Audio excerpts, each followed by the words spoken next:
In a world filled with screens and distractions, we invite you to reconnect with the natural world around you. Welcome to Nature Bound, a podcast dedicated to unpacking the intrinsic bond between humans and nature. We'll uncover the benefits of spending time outdoors, including how a nature-centric lifestyle can improve your mental health, elevate your leadership skills, and unleash your creativity. And now here's your host, outdoor enthusiast, and renowned author of The 7 Principles of the Magic Rock, Emanuel Rose.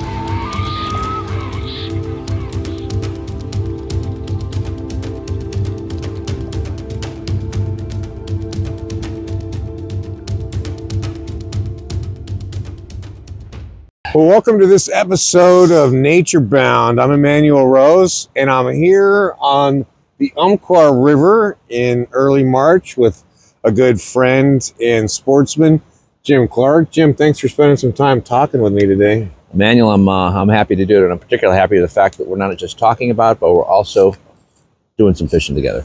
That's right. We're here winter steelhead fishing, and winter steelhead may be one of the most challenging of the fly fishing activities in some ways in North America, because the fish are coming up out of the ocean.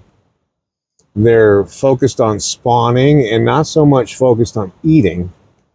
And the water is kind of cold. Typically in the 30s, maybe low 40s as it is now. And so the fish aren't super grabby to a fly, but they will come and eat a fly.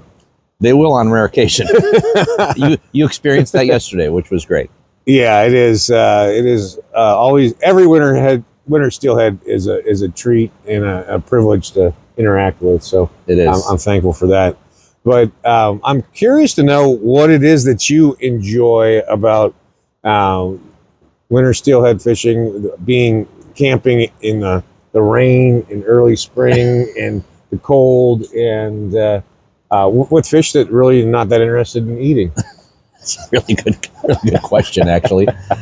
And I would say that it really kind of boils down to the challenge of it, right? It's we're choosing to pursue a fish, as you said, that's very difficult to catch in very cold water. They've come 150 miles from the ocean, and their primary focus is not on eating, but they will react to a fly. But that fly has to be presented really right on their nose, especially in water that's slightly off-colored. And so the challenge of locating the fish, reading the water, and adjusting your presentation through a series of tips and weights of fly and mending techniques on the river to get that fly right in front of their face in the off chance that they may hit that. And when they do, the rush of adrenaline, the electricity that goes from not boredom, but kind of cast step to this electric fish on the other end, like you experienced yesterday, right? Yeah, is something that's hard to explain, but it's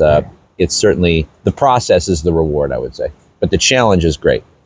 And what's one or two of your favorite memories of winter steelhead fishing?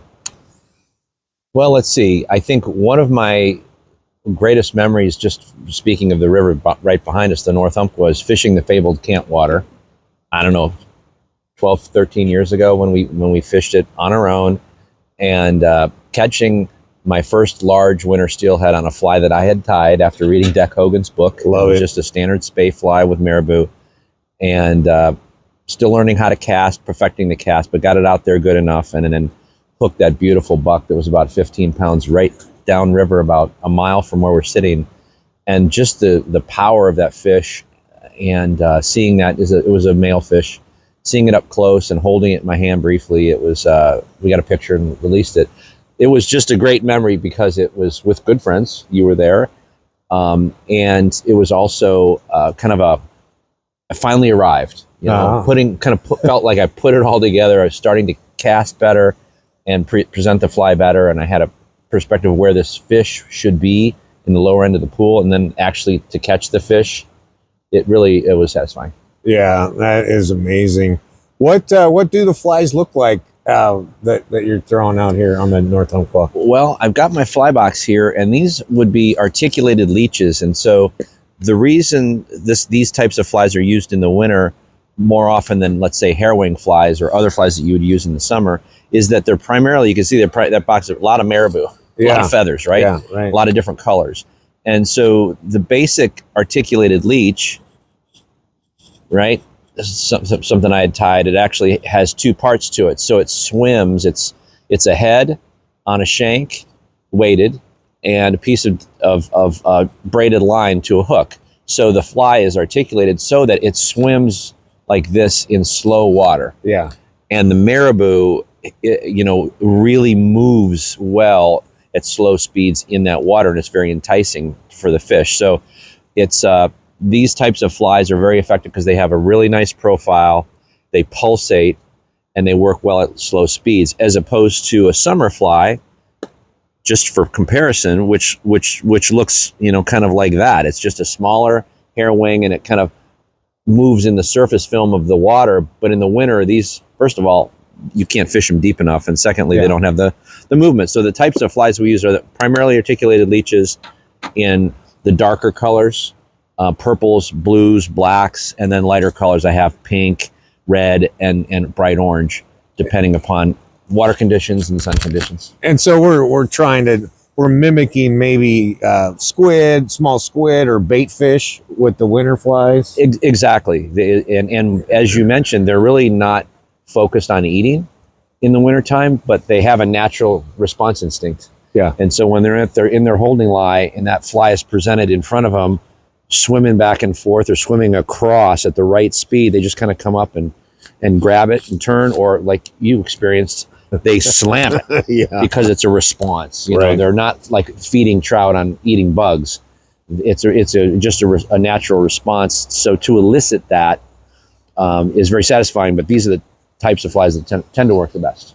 Yeah, and then the summer flies, I think of it more like they look more like the bugs that are hatching. They're more trouty. They're much more so. Yeah. Yeah. Yeah. And then the setup, let's talk a little bit about what you've got set up on this rod here. So this is a what's called a two-handed rod or a spay rod, and it was designed to cast long distances, light flies long distances when you have a lot of brush and things behind you. Sure. And on this river, as you can see, if you used a single-handed rod where you needed a long back cast, we'd be constantly hung up in the tree. So we start with learning how to throw a two-handed spay rod, which is a whole different conversation. But this rod's a 13-foot, 6-inch 7-weight, which has become our favorite go-to for these rivers. Just a reel that will hold the appropriate amount of line with a decent drag. But the basic setup is starting with let's just start at the reel. You would have your backing, which is this green backing, a couple hundred yards of backing. Then you have what's called a running line or shooting line. Yep. that is very light, very thin. Mostly today they're made out of heavy mono that slides through your guides really easy. So when you have that stripped out of your reel, you have, let's say, 30 feet of that running line stripped into the water, and then that attaches to a shooting head, which is a much heavier, thicker head, this peach color, and it's matched to the rod, and it's essentially this head that you're throwing. Right? Yep. That's what loads the rod and catapults it out into the water. On the end of that, we have a leader, a sinking leader that's coated with lead, and it brings that fly down. This happens to be a T17, which is 17 inches a second in sink. Super heavy. So it's heavy. Yeah. And so you need a big heavy head on this on your shooting head to throw what is 10 feet of that T17. And then on the end of that brings the fly down. And on the end of that, we have typically 2 to 4 feet of 10, 12, or 15 pound monofilament that attaches to your fly. Yeah. So that's kind of the setup. And so there's multiple components that you can then change your fly, your shooting head, your sinking leader, and your fly itself to change the depth of the fly as you present it. So that's kind of the basic setup. And and again, as you get deeper into the winter fishing or summer fishing, you can change those elements to adjust your presentation.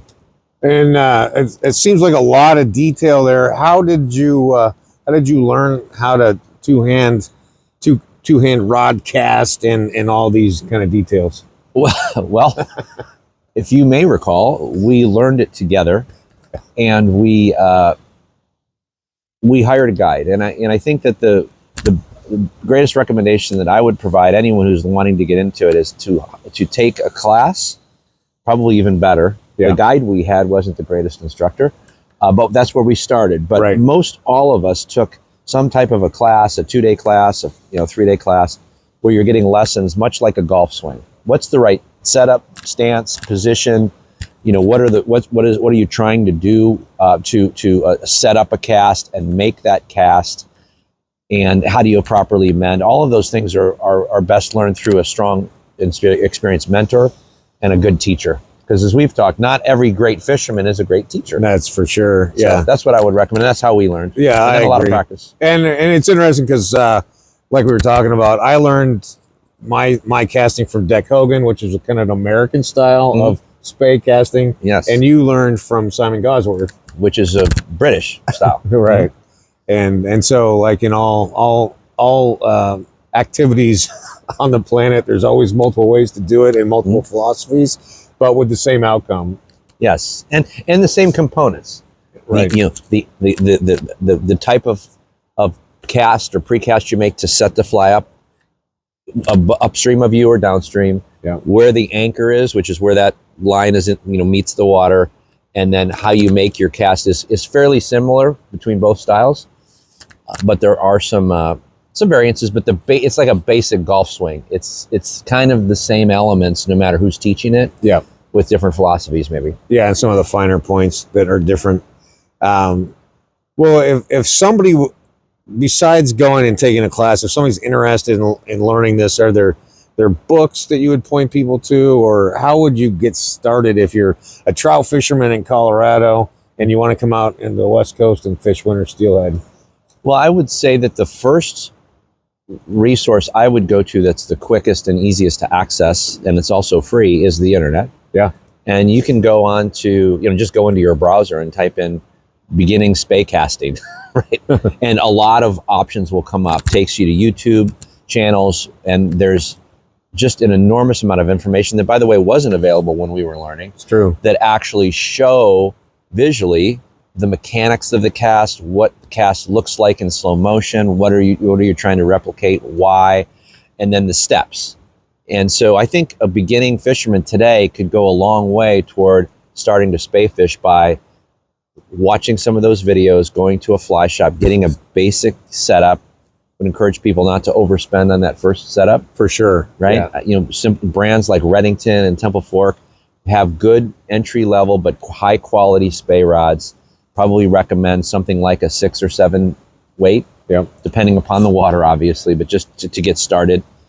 You can fish for a lot of different types of fish and water with that setup, let's say a 7 weight. And just get started. I would recommend, if you don't want to hire a guide or a teacher, to find a mentor. Right? If you can find someone that is into it and is interested in helping out someone who's beginning, which most of us are. For sure. I think that's a great path. Yep.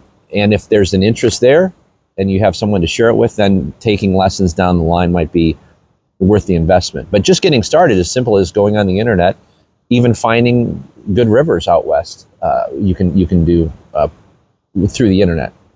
And what is kind of the prime season for being able to hook a winter steelhead?